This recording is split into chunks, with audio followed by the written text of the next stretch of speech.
ಓಂ ಶಾಂತಿ. ಇಂದಿನ ದಿನಾಂಕ 21/10/2021. ಮಧುರ ಮಕ್ಕಳೇ, ನಿಮ್ಮಂತಹ ಸೌಭಾಗ್ಯಶಾಲಿಗಳು ಯಾರೂ ಇಲ್ಲ. ಏಕೆಂದರೆ ಯಾವ ತಂದೆಯನ್ನು ಇಡೀ ಪ್ರಪಂಚವು ಕರೆಯುತ್ತಿದೆಯೋ ಅವರೇ ನಿಮಗೆ ಓದಿಸುತ್ತಿದ್ದಾರೆ. ನೀವು ಅವರೊಂದಿಗೆ ಮಾತನಾಡುತ್ತೀರಿ. ಪ್ರಶ್ನೆ: ಯಾವ ಮಕ್ಕಳಿಗೆ ವಿಚಾರ ಸಾಗರ ಮಂಥನ ಮಾಡುವುದು ಬರುತ್ತದೆಯೋ ಅವರ ಚಿಹ್ನೆಗಳೇನು? ಉತ್ತರ: ಅವರ ಬುದ್ಧಿಯಲ್ಲಿ ಇಡೀ ದಿನ ಇದೇ ಚಿಂತೆ ಇರುತ್ತದೆ. ಎಲ್ಲರಿಗೆ ಹೇಗೆ ಮಾರ್ಗವನ್ನು ತಿಳಿಸುವುದು, ಹೇಗೆ ಅನ್ಯರ ಕಲ್ಯಾಣ ಮಾಡುವುದು. ಅವರು ಸರ್ವೀಸಿನ ಹೊಸ ಹೊಸ ಯೋಜನೆಗಳನ್ನು ಮಾಡುತ್ತಿರುತ್ತಾರೆ. ಅವರ ಬುದ್ಧಿಯಲ್ಲಿ ಇಡೀ ದಿನ ಜ್ಞಾನವು ಅನಿಯುತ್ತಿರುತ್ತದೆ. ಅವರು ತಮ್ಮ ಸಮಯವನ್ನು ವ್ಯರ್ಥವಾಗಿ ಕಳೆಯುವುದಿಲ್ಲ. ಓಂ ಶಾಂತಿ. ಮಕ್ಕಳ ಮುಂದೆ ನಿರಾಕಾರ ಪರಂಪಿತ ಪರಮಾತ್ಮನು ಮಾತನಾಡುತ್ತಿದ್ದಾರೆ. ಇದನ್ನು ಮಕ್ಕಳೇ ತಿಳಿದುಕೊಂಡಿದ್ದೀರಿ. ಭಗವಂತನಿಗೆ ಶ್ರೇಷ್ಠ ಎಂದು ಹೇಳಲಾಗುತ್ತದೆ. ಅವರ ಧಾಮವು ಶ್ರೇಷ್ಠವಾಗಿದೆ. ಅವರು ಇರುವ ಸ್ಥಾನವಂತೂ ಪ್ರಸಿದ್ಧವಾಗಿದೆ. ಮಕ್ಕಳು ತಿಳಿದುಕೊಂಡಿದ್ದೀರಿ, ನಾವು ಮೂಲವತನದ ನಿವಾಸಿಗಳಾಗಿದ್ದೇವೆ. ಮನುಷ್ಯರಿಗೆ ಇವೆಲ್ಲ ಮಾತುಗಳ ಬಗ್ಗೆ ಏನೂ ತಿಳಿದಿಲ್ಲ. ಪರಮಾತ್ಮನು ಹೇಳುತ್ತಾರೆ, ನೀವು ಮಕ್ಕಳ ವಿನಃ ಮತ್ಯಾವ ಮನುಷ್ಯರಿಗೂ ಸಹ ನಿರಾಕಾರ ಭಗವಂತನೇ ಮಾತನಾಡುತ್ತಾರೆಂದು ತಿಳಿದಿರುವುದಿಲ್ಲ. ನಿರಾಕಾರನಾಗಿರುವ ಕಾರಣ ಭಗವಂತನು ಹೇಗೆ ಮಾತನಾಡುತ್ತಾರೆ ಎಂಬುದು ಯಾರ ಬುದ್ಧಿಯಲ್ಲಿಯೂ ಬರುವುದಿಲ್ಲ. ಇದು ತಿಳಿಯದ ಕಾರಣ ಗೀತೆಯಲ್ಲಿ ಕೃಷ್ಣನ ಹೆಸರನ್ನು ಹಾಕಿಬಿಟ್ಟಿದ್ದಾರೆ. ಈಗ ಮಕ್ಕಳ ಮುಂದೆ ಮಾತನಾಡುತ್ತಿದ್ದಾರೆ. ಸನ್ಮುಖದಲ್ಲಿ ಇಲ್ಲದೆ ಇದ್ದರೆ ಕೇಳಲು ಸಾಧ್ಯವಿಲ್ಲ. ದೂರದಿಂದ ಬಲೆ ಕೇಳಿಸಿಕೊಳ್ಳುತ್ತಾರೆ, ಆದರೆ ನಿಶ್ಚಯವಾಗುವುದಿಲ್ಲ. ಭಗವಾನುವಾಚವನ್ನು ಕೇಳುವುದಂತೂ ಕೇಳುತ್ತಾರೆ, ಆದರೆ ಯಥಾರ್ಥ ರೀತಿಯಿಂದ ನೀವೇ ತಿಳಿದುಕೊಳ್ಳುತ್ತೀರಿ. ಭಗವಂತನು ಶಿವತಂದೆಯಾಗಿದ್ದಾರೆ. ಆ ತಂದೆಯು ನಮಗೆ ಜ್ಞಾನ ತಿಳಿಸುತ್ತಿದ್ದಾರೆ ಎಂಬುದನ್ನು ನೀವೇ ಪ್ರತ್ಯಕ್ಷದಲ್ಲಿ ತಿಳಿದುಕೊಂಡಿದ್ದೀರಿ. ನಿಮ್ಮ ಬುದ್ಧಿಯು ಕೂಡಲೇ ಮೇಲೆ ಹೋಗುತ್ತದೆ. ಶಿವತಂದೆಯು ಅತಿ ಮೇಲಿನ ಧಾಮದ ನಿವಾಸಿಯಾಗಿದ್ದಾರೆ. ಹೇಗೆ ಯಾವುದೇ ದೊಡ್ಡ ವ್ಯಕ್ತಿ, ರಾಜ, ರಾಣಿ ಮೊದಲಾದವರು ಬರುತ್ತಾರೆಂದರೆ ಇವರು ಇಂತಹ ಕಡೆ ಇರುವವರು ಈ ಸಮಯದಲ್ಲಿ ಇಲ್ಲಿಗೆ ಬಂದಿದ್ದಾರೆಂದು ತಿಳಿದಿರುತ್ತದೆ. ನೀವು ಮಕ್ಕಳು ಸಹ ತಿಳಿದುಕೊಂಡಿದ್ದೀರಿ, ತಂದೆಯು ನಮ್ಮನ್ನು ಕರೆದುಕೊಂಡು ಹೋಗಲು ಬಂದಿದ್ದಾರೆ. ನಾವು ಸಹ ತಂದೆಯ ಜೊತೆ ಹಿಂತಿರುಗಿ ಹೋಗುತ್ತೇವೆ. ನಾವು ಪರಂಧಾಮದ ನಿವಾಸಿಗಳಾಗಿದ್ದೇವೆ. ಈಗ ನಿಮಗೆ ತಂದೆ ಮತ್ತು ಮನೆಯ ನೆನಪು ಬರುತ್ತದೆ. ಆ ತಂದೆಯೇ ಸೃಷ್ಟಿಯ ರಚಯಿತನಾಗಿದ್ದಾರೆ. ತಂದೆಯು ಬಂದು ನೀವು ಮಕ್ಕಳಿಗೆ ಮೂಲವತನ, ಸೂಕ್ಷ್ಮವತನ, ಸ್ಥೂಲವತನದ ರಹಸ್ಯವನ್ನು ತಿಳಿಸಿದ್ದಾರೆ. ಯಾರ ಬುದ್ಧಿಯಲ್ಲಿ ಇರುವುದೋ ಅವರು ತಿಳಿದುಕೊಳ್ಳುತ್ತಾರೆ. ಅವಶ್ಯವಾಗಿ ಭವಿಷ್ಯ 21 ಜನ್ಮಗಳಿಗಾಗಿ ತಂದೆಯಿಂದ ಆಸ್ತಿಯನ್ನು ಪಡೆಯಲು ನಾವು ಪುರುಷಾರ್ಥ ಮಾಡುತ್ತಿದ್ದೇವೆ. ಪುರುಷಾರ್ಥವನ್ನಂತೂ ಮಾಡಲೇ ಬೇಕಾಗಿದೆ. ಪುರುಷಾರ್ಥವನ್ನೆಂದು ಬಿಡಬಾರದು. ಶಾಲೆಯ ಮಕ್ಕಳಿಗೆ ತಿಳಿದಿರುತ್ತದೆ, ಪರೀಕ್ಷೆಯು ಮುಗಿಯುವವರೆಗೂ ನಾವು ಓದಲೇ ಬೇಕಾಗಿದೆ. ಇದೇ ಗುರಿ ಧ್ಯೇಯವಿರುತ್ತದೆ. ನಾವು ಬಹಳ ದೊಡ್ಡ ಪರೀಕ್ಷೆಯನ್ನು ತೇರ್ಗಡೆ ಮಾಡುತ್ತೇವೆ. ಒಂದು ಕಾಲೇಜನ್ನು ಬಿಟ್ಟು ಮತ್ತೊಂದು ಕಾಲೇಜಿಗೆ ಹೋಗುತ್ತೀರಿ. ಅಂದರೆ ಅರ್ಥವೇನೆಂದರೆ ಓದುತ್ತಲೇ ಇರಬೇಕಾಗಿದೆ. ದೊಡ್ಡ ವ್ಯಕ್ತಿಗಳ ಮಕ್ಕಳಾಗಿದ್ದರೆ ಅವಶ್ಯವಾಗಿ ದೊಡ್ಡ ಪರೀಕ್ಷೆಯನ್ನು ತೇರ್ಗಡೆ ಮಾಡುವ ವಿಚಾರವಿರುತ್ತದೆ. ನಾವು ಬಹಳ ದೊಡ್ಡ ತಂದೆಯ ಮಕ್ಕಳಾಗಿದ್ದೇವೆ. ನಾವು ಶಿವ ತಂದೆಯ ಸಂತಾನರಾಗಿದ್ದೇವೆ ಎಂದು ಪ್ರಪಂಚದಲ್ಲಿ ಯಾರಿಗೂ ಗೊತ್ತಿಲ್ಲ. ನೀವು ಬಹಳ ದೊಡ್ಡ ಶ್ರೇಷ್ಠಾತಿ ಶ್ರೇಷ್ಠ ತಂದೆಯ ಮಕ್ಕಳಾಗಿದ್ದೀರಿ. ಬಹಳ ದೊಡ್ಡ ವಿದ್ಯೆಯನ್ನು ಓದುತ್ತೀರಿ. ನಿಮಗೆ ತಿಳಿದಿದೆ, ಇದು ಬಹಳ ಶ್ರೇಷ್ಠವಾದ ವಿದ್ಯೆಯಾಗಿದೆ. ಓದಿಸುವವರು ತಂದೆಯಾಗಿದ್ದಾರೆ ಅಂದ ಮೇಲೆ ಎಷ್ಟೊಂದು ಉಮಂಗ ಮತ್ತು ಖುಷಿಯಲ್ಲಿ ಇರಬೇಕು. ಇದನ್ನು ಯಾರಿಗೆ ಬೇಕಾದರೂ ತಿಳಿಸಬಲ್ಲಿರಿ. ನಾವು ಬಹಳ ದೊಡ್ಡ ತಂದೆಯ ಮಕ್ಕಳಾಗಿದ್ದೇವೆ. ಬಹಳ ದೊಡ್ಡ ಸದ್ಗುರುವಿನ ಮತದಂತೆ ನಡೆಯುತ್ತೇವೆ. ಶಿಕ್ಷಕರ ಗುರುವಿನ ಮತದಂತೆ ನಡೆಯಲಾಗುತ್ತದೆ ಎಲ್ಲವೇ?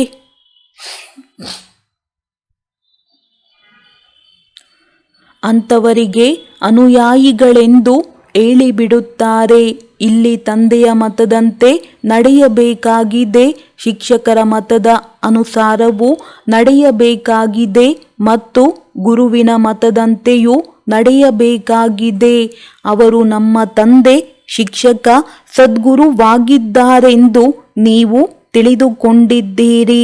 ಅವರ ಮತದಂತೆ ಅವಶ್ಯವಾಗಿ ನಡೆಯಬೇಕಾಗಿದೆ. ಇವರೊಬ್ಬರೇ ಶ್ರೇಷ್ಠಾತಿ ಶ್ರೇಷ್ಠ ಶಿವತಂದೆಯಾಗಿದ್ದಾರೆ. ಅವರೇ ಮಾತನಾಡುತ್ತಾರೆ. ತಂದೆಯು ಮಕ್ಕಳೊಂದಿಗೆ ಕೇಳುತ್ತಾರೆ. ಶಿವತಂದೆಯು ಮಾತನಾಡುತ್ತಾರೆಯೋ? ಶಂಕರನು ಮಾತನಾಡುತ್ತಾರೆಯೋ? ಬ್ರಹ್ಮನು ಮಾತನಾಡುತ್ತಾರೆಯೇ ಅಥವಾ ವಿಷ್ಣುವು ಮಾತನಾಡುತ್ತಾರೆಯೇ? ಒಬ್ಬರು ಹೇಳಿದರು, ಶಿವ ಮತ್ತು ಬ್ರಹ್ಮನು ಮಾತನಾಡುತ್ತಾರೆ, ವಿಷ್ಣು ಮತ್ತು ಶಂಕರನು ಮಾತನಾಡುವುದಿಲ್ಲ. ವಿಷ್ಣುವಿನ 2 ರೂಪ ಲಕ್ಷ್ಮೀ ನಾರಾಯಣರೆಂದು ಹೇಳುತ್ತೀರಿ ಅಂದ ಮೇಲೆ ಅವರು ಮಾತನಾಡುವುದಿಲ್ಲವೇ? ಮೂರ್ಖರಾಗಿದ್ದಾರೆಯೇ? ಜ್ಞಾನ ಹೇಳುವುದಿಲ್ಲ. ನಾವು ಜ್ಞಾನದ ಮಾತನಾಡುತ್ತಿಲ್ಲ, ಮಾತನಾಡುವ ಮಾತನ್ನು ಕೇಳುತ್ತಿದ್ದೇನೆ. ವಿಷ್ಣು ಲಕ್ಷ್ಮೀ ನಾರಾಯಣರು ಮಾತನಾಡುತ್ತಾರೆಯೇ? ಶಂಕರನು ಮಾತನಾಡುವುದಿಲ್ಲ. ಅದು ಸರಿಯಾಗಿದೆ. ಇನ್ನುಳಿದ 3 ಏಕೆ ಮಾತನಾಡುವುದಿಲ್ಲ? ವಿಷ್ಣುವಿನ 2 ರೂಪ ಲಕ್ಷ್ಮೀ ನಾರಾಯಣರಾಗಿದ್ದಾರೆ ಅಂದ ಮೇಲೆ ಅವಶ್ಯವಾಗಿ ಮಾತನಾಡುತ್ತಾರಲ್ಲವೇ? ಮನುಷ್ಯರು ನಿರಾಕಾರ ಶಿವತಂದೆಯು ಹೇಗೆ ಮಾತನಾಡುವರು ಎಂದು ತಿಳಿದುಕೊಂಡಿರಬಹುದು. ನಿಮಗೆ ತಿಳಿದಿದೆ, ಶಿವತಂದೆಯೂ ಸಹ ಇವರಲ್ಲಿ ಬಂದು ಮಾತನಾಡುತ್ತಾರೆ. ಬ್ರಹ್ಮನು ಸಹ ಮಾತನಾಡುತ್ತಾರೆ. ದತ್ತು ಪುತ್ರನಲ್ಲವೇ? ಸನ್ಯಾಸಿಗಳು ಸಹ ಸನ್ಯಾಸತ್ವದ ನಂತರ ತಮ್ಮ ಹೆಸರನ್ನು ಬದಲಾಯಿಸಿಕೊಳ್ಳುತ್ತಾರೆ. ನೀವು ಸಹ ಸನ್ಯಾಸ ಮಾಡಿದ್ದೀರಿ ಅಂದ ಮೇಲೆ ನಿಮ್ಮ ಹೆಸರು ಬದಲಾಗಬೇಕು. ಮೊದಲು ಆದಿಯಲ್ಲಿ ತಂದೆಯ ಹೆಸರುಗಳನ್ನು ಇಟ್ಟಿದ್ದರು, ಆದರೆ ಹೆಸರು ಬದಲಾಯಿಸಿದರೂ ಸಹ ಆಶ್ಚರ್ಯವೆನಿಸುವಂತೆ ಜ್ಞಾನ ಬಿಟ್ಟು ಹೊರಟು ಹೋಗುವುದನ್ನು ನೋಡಿದರು. ಆದ್ದರಿಂದ ಎಷ್ಟು ಮಂದಿಗೆ ಎಷ್ಟು ಹೆಸರುಗಳೆಂದು ಇಡುವುದು? ಅದಕ್ಕಾಗಿ ನಿಲ್ಲಿಸಿಬಿಟ್ಟರು. ಇತ್ತೀಚೆಗೆ ಮಾಯೆಯೂ ಸಹ ಬಹಳ ತೀಕ್ಷ್ಣವಾಗಿದೆ. ಬುದ್ಧಿಯು ಹೇಳುತ್ತದೆ, ಲಕ್ಷ್ಮೀ ನಾರಾಯಣರ ರಾಜ್ಯವಿದ್ದಾಗ ಅದಕ್ಕೆ ವಿಷ್ಣುಪುರಿ ಎಂದು ಹೇಳಲಾಗುತ್ತಿತ್ತು. ಈ ಗುರಿ ಧ್ಯೇಯವು ಬುದ್ಧಿಯಲ್ಲಿದೆ. ವಿಷ್ಣುವಿನ 2 ರೂಪ ಲಕ್ಷ್ಮೀ ನಾರಾಯಣರ ರಾಜ್ಯ ಮಾಡುತ್ತಾರೆಂದ ಮೇಲೆ ಏಕೆ ಮಾತನಾಡುವುದಿಲ್ಲ? ತಂದೆಯು ಇಲ್ಲಿನ ಮಾತನ್ನು ಹೇಳುತ್ತಿಲ್ಲ. ಮನುಷ್ಯರಂತೂ ನಿರಾಕಾರನು ಹೇಗೆ ಮಾತನಾಡುತ್ತಾರೆಂದು ಕೇಳುತ್ತಾರೆ. ನಿರಾಕಾರನು ಹೇಗೆ ಬರುತ್ತಾರೆ ಎಂಬುದು ಅವರಿಗೆ ತಿಳಿದೇ ಇಲ್ಲ. ಅವರಿಗೆ ಪತಿತ ಪಾವನನೆಂದು ಹೇಳುತ್ತಾರೆ. ಅವರು ಜ್ಞಾನಸಾಗರನೂ ಆಗಿದ್ದಾರೆ, ಚೈತನ್ಯನೂ ಆಗಿದ್ದಾರೆ, ಪ್ರೀತಿಯ ಸಾಗರನೂ ಆಗಿದ್ದಾರೆ. ಈಗ ಪ್ರೀತಿಯು ಪ್ರೇರಣೆಯಿಂದ ಸಿಗುವುದಿಲ್ಲ. ಅವರು ಸಹ ಈ ರಥದಲ್ಲಿ ಪ್ರವೇಶ ಮಾಡಿ ಮಕ್ಕಳಿಗೆ ಪ್ರೀತಿ ಮಾಡುತ್ತಾರಲ್ಲವೇ? ಆದ್ದರಿಂದಲೇ ನಾವು ಪರಂಪಿತ ಪರಮಾತ್ಮನ ಮಡಿಲಿಗೆ ಬರುತ್ತೇವೆಂದು ಹೇಳುತ್ತೀರಿ. ಬಾಬಾ, ನಿಮ್ಮೊಂದಿಗೆ ತಿನ್ನುವೆನು, ನಿಮ್ಮಿಂದಲೇ ಕೇಳುವೆನು. ಬುದ್ಧಿಯು ಅವರ ಕಡೆ ಹೊರಟು ಹೋಗುತ್ತದೆ. ಬುದ್ಧಿಯಲ್ಲಿ ಶ್ರೀಕೃಷ್ಣನು ಬರುವುದಿಲ್ಲ. ಆದ್ದರಿಂದ ತಂದೆಯು ಮಕ್ಕಳಿಗೆ ತಿಳಿಸುತ್ತಾರೆ, ನಿಮ್ಮಂತಹ ಸೌಭಾಗ್ಯಶಾಲಿಗಳು ಬೇರೆ ಯಾರೂ ಇಲ್ಲ. ನಾವು ಎಷ್ಟು ಶ್ರೇಷ್ಠ ಪಾತ್ರಧಾರಿಗಳೆಂದು ನಿಮಗೆ ತಿಳಿದಿದೆ. ಇದು ಆಟವಲ್ಲವೇ? ಇದಕ್ಕೆ ಮೊದಲು ನೀವು ಏನನ್ನೂ ತಿಳಿದುಕೊಂಡಿರಲಿಲ್ಲ. ಈಗ ತಂದೆಯು ಪ್ರವೇಶ ಮಾಡಿದ್ದಾರೆ. ಆದ್ದರಿಂದ ಡ್ರಾಮಾ ಅನುಸಾರ ಅವರ ಮೂಲಕ ಕೇಳುತ್ತಿದ್ದೀರಿ. ತಂದೆಯು ಹೇಳುತ್ತಾರೆ, ಮಧುರಾತಿ ಮಧುರ ಮಕ್ಕಳೇ, ನೀವು ತಿಳಿದುಕೊಂಡಿದ್ದೀರಿ, ತಂದೆಯು ನಿರಾಕಾರನಾಗಿದ್ದಾರೆ. ಅವರು ನಾವಾತ್ಮರ ತಂದೆಯಾಗಿದ್ದಾರೆ. ಈ ಮಾತುಗಳು ಯಾವುದೇ ಶಾಸ್ತ್ರಗಳಲ್ಲಿ ಬರೆದಿಲ್ಲ. ಈಗ ನಿಮ್ಮದು ವಿಶಾಲ ಬುದ್ಧಿಯಾಗಿದೆ. ವಿದ್ಯಾರ್ಥಿಗಳು ಓದುತ್ತಾರೆ. ಬುದ್ಧಿಯಲ್ಲಿ ಇಡೀ ಚರಿತ್ರೆ ಭೂಗೋಳವೇ ಬಂದು ಬಿಡುತ್ತದೆ. ಆದರೆ ತಂದೆಯು ಎಲ್ಲಿದ್ದಾರೆ ಎಂಬುದು ಯಾರ ಬುದ್ಧಿಯಲ್ಲಿಯೂ ಇಲ್ಲ. ಯಥಾರ್ಥ ರೀತಿಯಿಂದ ನೀವು ಮಕ್ಕಳೇ ತಿಳಿದುಕೊಂಡಿದ್ದೀರಿ ಮತ್ತು ಪ್ರತ್ಯಕ್ಷದಲ್ಲಿ ಆ ಖುಷಿ ಇದೆ. ತಂದೆಯು ಪರಂಧಾಮದಿಂದ ಬರುತ್ತಾರೆ, ನಮಗೆ ಓದಿಸುತ್ತಾರೆ. ಇಡೀ ದಿನ ಪರಸ್ಪರ ಇದೇ ವಾರ್ತಾಲಾಪವು ನಡೆಯಲಿ. ಈ ಜ್ಞಾನವನ್ನು ಬಿಟ್ಟರೆ ಉಳಿದೆಲ್ಲವೂ ಸತ್ಯನಾಶ ಮಾಡುವ ಮಾತುಗಳಾಗಿವೆ. ಶರೀರ ನಿರ್ವಹಣೆಗಾಗಿ ನೀವು ಉದ್ಯೋಗ ವ್ಯವಹಾರಗಳನ್ನು ಮಾಡಬೇಕಾಗಿದೆ. ಜೊತೆಗೆ ಈ ಆತ್ಮಿಕ ಸೇವೆಯನ್ನು ಕೂಡ. ನಿಮಗೆ ತಿಳಿದಿದೆ, ಅವಶ್ಯವಾಗಿ ಈ ಭಾರತವು ಸ್ವರ್ಗವಾಗಿತ್ತು. ಈ ಲಕ್ಷ್ಮೀ ನಾರಾಯಣರ ರಾಜ್ಯವಿತ್ತು. ಏನೆಲ್ಲ ದೇವಿ ದೇವತೆಗಳ ಚಿತ್ರಗಳಿದೆಯೋ ಅದರ ಯಥಾರ್ಥ ಜ್ಞಾನವು ಬುದ್ಧಿಯಲ್ಲಿ ಬಂದು ಬಿಟ್ಟಿದೆ. ನಂಬರ್ 1, ಲಕ್ಷ್ಮೀ ನಾರಾಯಣರ ಚಿತ್ರವನ್ನು ತೆಗೆದುಕೊಳ್ಳಿ, ವಿಚಾರ ಮಾಡಿರಿ. ಅವಶ್ಯವಾಗಿ ಇವರು ಭಾರತದಲ್ಲಿ ರಾಜ್ಯ ಮಾಡುತ್ತಿದ್ದರು. ಆಗ ಒಂದೇ ಧರ್ಮವಿತ್ತು. ರಾತ್ರಿಯು ಮುಕ್ತಾಯವಾಗಿ ದಿನವು ಆರಂಭವಾಯಿತು. ಅರ್ಥಾತ್ ಕಲಿಯುಗವು ಮುಕ್ತಾಯವಾಗಿ ಸತ್ಯಯುಗವು ಆರಂಭವಾಯಿತು. ಕಲಿಯುಗವು ರಾತ್ರಿಯಾಗಿದೆ, ಸತ್ಯಯುಗವು ಮುಂಜಾನೆಯಾಗಿದೆ. ಇವರು ಈ ರಾಜ್ಯವನ್ನು ಹೇಗೆ ಪಡೆದರು ಎಂಬುದನ್ನು ವಿಚಾರ ಸಾಗರ ಮಂಥನ ಮಾಡಬೇಕಾಗಿದೆ. ಹೇಗೆ ಸಾಗರದಲ್ಲಿ ಕಲ್ಲನ್ನು ಹಾಕಿದರೆ ಅಲೆಗಳು ಏಳುತ್ತವೆ ಎಂದು ಹೇಳಲಾಗುತ್ತದೆ, ಹಾಗೆಯೇ ನೀವು ಸಹ ಬುದ್ಧಿಗೆ ಕಲ್ಲು ಹೊಡೆಯಿರಿ. ಮನುಷ್ಯರಿಗೆ ತಿಳಿಸಿಕೊಡಿ, ಇದೇ ವಿಚಾರ ಮಾಡಿರಿ. ಭಾರತದಲ್ಲಿ ದೇವಿ ದೇವತೆಗಳ ರಾಜ್ಯವಿತ್ತಲ್ಲವೇ? ಅವರೇ ಮತ್ತೆ ಭಕ್ತಿ ಮಾರ್ಗದಲ್ಲಿ ಮಂದಿರಗಳನ್ನು ಕಟ್ಟಿಸಿದ್ದಾರೆ. ಅದನ್ನು ಮುಸಲ್ಮಾನರು ಲೂಟಿ ಮಾಡಿದರು. ಇದು ನೆನ್ನೆಯ ಮಾತಾಗಿದೆ. ಈಗ ಭಕ್ತಿ ಮಾರ್ಗವಾಗಿದೆ ಅಂದ ಮೇಲೆ ಅದಕ್ಕೆ ಮೊದಲು ಜ್ಞಾನ ಮಾರ್ಗವಿರುವುದು. ಇವೆಲ್ಲ ಮಾತುಗಳು ಈಗ ನಿಮ್ಮ ಬುದ್ಧಿಯಲ್ಲಿದೆ. ತಂದೆಯೂ ಸಹ ಬಂದು ತಮ್ಮ ಜೀವನ ಕಥೆಯನ್ನು ತಿಳಿಸುತ್ತಾರೆ. ನಿಮಗೆ ಇದೇಕೆ ನೆನಪಿಗೆ ಬರುವುದಿಲ್ಲ? ತಂದೆಯು ಬಂದು ನಮಗೆ ಇಡೀ ಜ್ಞಾನವನ್ನು ತಿಳಿಸುತ್ತಾರೆ. ತಿಳುವಳಿಕೆಯೂ ಬೇಕಲ್ಲವೇ? ಯಾರಿಗಾದರೂ ಇದೇ ಮಾತನ್ನು ತಿಳಿಸಿರಿ. ಇದು ಗುರಿ ದೇಹದ ಚಿತ್ರವಾಗಿದೆ. ಈ ಲಕ್ಷ್ಮೀ ನಾರಾಯಣರು ಎಲ್ಲರಿಗಿಂತ ದೊಡ್ಡ ರಾಜರಾಣಿಯಾಗಿದ್ದಾರೆ. ಭಾರತವು ಸ್ವರ್ಗವಾಗಿತ್ತಲ್ಲವೇ? ಇದು ನೆನ್ನೆಯ ಮಾತಾಗಿದೆ. ನಂತರ ಇವರು ಈ ರಾಜ್ಯ ಸಿಂಹಾಸನವನ್ನು ಹೇಗೆ ಕಳೆದುಕೊಂಡರು? ತಮ್ಮ ಮಕ್ಕಳು ಬಲೆ ಇದೆಲ್ಲವನ್ನು ಕೇಳುತ್ತಾರೆ, ಆದರೆ ಎಂದು ಬುದ್ಧಿಯಲ್ಲಿ ಇದು ಅನಿಯುವುದಿಲ್ಲ. ಬುದ್ಧಿಯಲ್ಲಿ ನೆನಪು ಬರುವುದಿಲ್ಲ. ಒಂದು ವೇಳೆ ನೆನಪಿಗೆ ಬಂದರೆ ಅನ್ಯರಿಗೂ ತಿಳಿಸುವರು. ಇದು ಬಹಳ ಸಹಜವಾಗಿದೆ. ನೀವಿಲ್ಲಿ ಲಕ್ಷ್ಮೀ ನಾರಾಯಣರಂತೆ ಆಗಲು ಬರುತ್ತೀರಿ. ತಿಳಿಸಿದ್ದಾರೆ.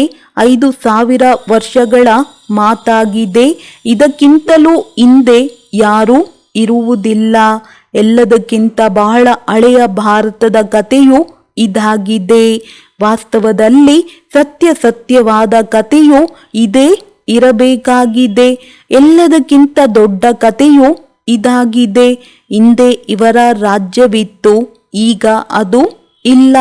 ಯಾರಿಗೂ ಸ್ವಲ್ಪವೂ ಗೊತ್ತಿಲ್ಲ. ನಿಮ್ಮ ಬುದ್ಧಿಯಲ್ಲಿ ನಂಬರ್ ವಾರ್ ಅನಿಯುತ್ತದೆ. ನನ್ನನ್ನು ನೆನಪು ಮಾಡಿರಿ ಎಂದು ತಂದೆಯು ತಿಳಿಸುತ್ತಾರೆ.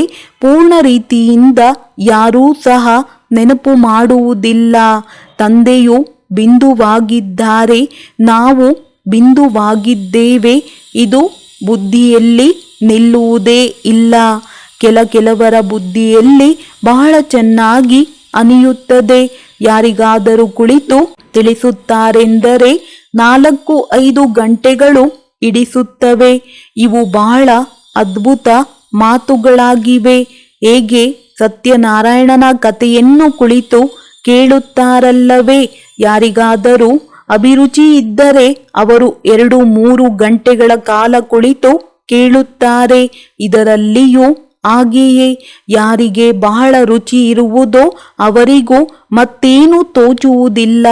ಈ ಮಾತುಗಳನ್ನು ತಿಳಿದುಕೊಳ್ಳುವುದರಲ್ಲಿಯೇ ಆನಂದವಾಗುತ್ತದೆ. ಈ ಮಾತುಗಳು ಇಷ್ಟವಾಗುತ್ತವೆ. ನಾವು ಈ ಸೇವೆಯಲ್ಲಿಯೇ ತೊಡಗಬೇಕು. ಅನ್ಯ ಉದ್ಯೋಗ ವ್ಯವಹಾರಗಳನ್ನೆಲ್ಲ ಬಿಟ್ಟು ಬಿಡೋಣವೆಂದು. ಆದರೆ ಈ ರೀತಿ ಯಾರೂ ಕುಳಿತುಕೊಳ್ಳುವಂತಿಲ್ಲ. ನೀವು ಮಕ್ಕಳು ಈ ಸತ್ಯನಾರಾಯಣನ ಕಥೆಯನ್ನು ಕೇಳುತ್ತಿದ್ದೀರಿ. ಈಗ ನಿಮ್ಮ ಬುದ್ಧಿಯಲ್ಲಿ ಎಷ್ಟು ಒಳ್ಳೆಯ ಮಾತುಗಳು ತಿರುಗುತ್ತವೆ. ನಾವು ಈ ಸಾಮಾನುಗಳನ್ನು ಹಂಚುವುದಕ್ಕಾಗಿ ಎವರ್ ರೆಡಿಯಾಗಿದ್ದೇನೆ. ಸಾಮಗ್ರಿಗಳು ಸದಾ ತಯಾರಿರಬೇಕು. ಈ ಚಿತ್ರವನ್ನು ಸಹ ನೀವು ತೋರಿಸಿ ತಿಳಿಸಬಹುದು. ಈ ಲಕ್ಷ್ಮೀ ನಾರಾಯಣರಿಗೆ ಈ ರಾಜ್ಯವು ಹೇಗೆ ಸಿಕ್ಕಿತು? ಎಷ್ಟು ವರ್ಷಗಳ ಮೊದಲು ಇವರು ವಿಶ್ವದ ಮಾಲೀಕರಾಗಿದ್ದರು? ಆ ಸಮಯದ ಸೃಷ್ಟಿಯಲ್ಲಿ ಎಷ್ಟು ಜನಸಂಖ್ಯೆ ಇತ್ತು? ಈಗ ಎಷ್ಟೊಂದಿದೆ? ಒಂದಲ್ಲ ಒಂದು ಕಲ್ಲನ್ನು ಬಾಣ ಹಾಕಬೇಕು. ಆಗ ವಿಚಾರ ಸಾಗರ ಮಂಥನ ನಡೆಯುವುದು. ನಮ್ಮ ಕುಲದವರಾಗಿದ್ದರೆ ಕೂಡಲೇ ಅಲೆಯು ಏಳುವುದು. ನಮ್ಮ ಕುಲದವರಲ್ಲದಿದ್ದರೆ ಏನನ್ನು ತಿಳಿದುಕೊಳ್ಳುವುದಿಲ್ಲ, ಹೊರಟು ಹೋಗುತ್ತಾರೆ. ಇದು ನಾಡಿಯನ್ನು ನೋಡುವ ಮಾತಾಗಿದೆ. ಈ ಮಧುರಾತಿ ಮಧುರ ಜ್ಞಾನದ ಮಾತುಗಳನ್ನು ಬಿಟ್ಟರೆ ಬೇರೇನು ಮಾತನಾಡಬಾರದು. ಒಂದು ವೇಳೆ ಜ್ಞಾನದ ಮಾತನ್ನು ಬಿಟ್ಟು ಅನ್ಯ ಮಾತುಗಳನ್ನು ಮಾತನಾಡುತ್ತಾರೆಂದರೆ ತಿಳಿದುಕೊಳ್ಳಿ, ಅವು ಕೆಟ್ಟ ಮಾತುಗಳಾಗಿವೆ. ಅದರಲ್ಲಿ ಯಾವುದೇ ಸಾರವಿಲ್ಲ. ನಮ್ಮ ಬಳಿ ಇಂತಹ ಅನೇಕ ಮಕ್ಕಳಿದ್ದಾರೆ. ಯಾರಿಗೆ ಕೇಳಲು ಬಹಳ ಆಸಕ್ತಿ ಇರುತ್ತದೆ. ತಂದೆಯು ತಿಳಿಸುತ್ತಾರೆ, ಕೆಟ್ಟ ಮಾತುಗಳನ್ನು ಎಂದೂ ಕೇಳಬಾರದು. ಕಲ್ಯಾಣದ ಮಾತುಗಳನ್ನೇ ಕೇಳಿರಿ. ಇಲ್ಲದಿದ್ದರೆ ತಮ್ಮದೇ ಸತ್ಯನಾಶ ಮಾಡಿಕೊಳ್ಳುತ್ತೀರಿ. ತಂದೆಯು ಬಂದು ನಿಮಗೆ ಜ್ಞಾನವನ್ನು ತಿಳಿಸುತ್ತಾರೆ. ಸೃಷ್ಟಿಯ ಆದಿ ಮಧ್ಯ ಅಂತ್ಯದ ರಹಸ್ಯವನ್ನು ತಿಳಿಸುತ್ತಾರೆ.